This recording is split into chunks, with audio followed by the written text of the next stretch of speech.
Thank you for visiting our channel. Please like, share and subscribe for more exciting food videos. Hi everyone, welcome back to the channel. In today's video, we're starting part 1 of our topic, where we'll break things down step by step in a simple and easy way. Let's get started. Imagine you're at a party and a platter of golden, crispy spheres arrives at the table. You pick one up, take a bite, and find a molten heart of warm, stretchy cheese waiting inside.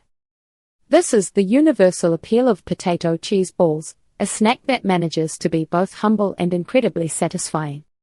They're the ultimate crowd pleaser because they combine two of the world's favorite comfort foods into one portable bite. Whether you're hosting a weekend game night or looking for a fun after-school treat for the kids, these little gems never fail to impress. They have that addictive quality where you can't stop at just one, mainly because the contrast between the crunchy exterior and the pillowy, gooey center is so perfect. Making them at home is surprisingly simple, and once you master the basics, you can customize them to fit any craving or occasion.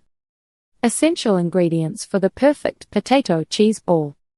Creating the perfect texture starts with the type of potato you choose. You want a starchy variety like russets because they mash into a light, fluffy consistency. Avoid waxy potatoes like Red Bliss or Yukon Gold if you want that classic airy interior. Waxy types can sometimes turn gluey when worked too much. A secret to success is using cold mashed potatoes. If you try to form balls with warm potatoes, they'll be too soft and might fall apart in the oil. It's actually a great way to use up leftovers from last night's dinner. If you're making them from scratch, boil the potatoes, mash them until smooth, and then let them chill in the fridge for at least an hour. The binder is also important for keeping everything together. You'll usually need a little bit of flour or cornstarch mixed into the mash. This absorbs any extra moisture and helps the balls hold their shape during the breading process. You don't need much, just enough to make the dough feel easy to handle. If the mixture sticks to your hands, you can lightly grease your palms with a drop of oil. Choosing the best cheese for a gooey center. The cheese is the star of the show. For that iconic, long cheese pull, mozzarella is the top choice. It melts beautifully and has a mild flavor that doesn't overpower the potato. If you want something sharper, a high-quality cheddar works wonders. You can even use a blend of both to get the best of both worlds.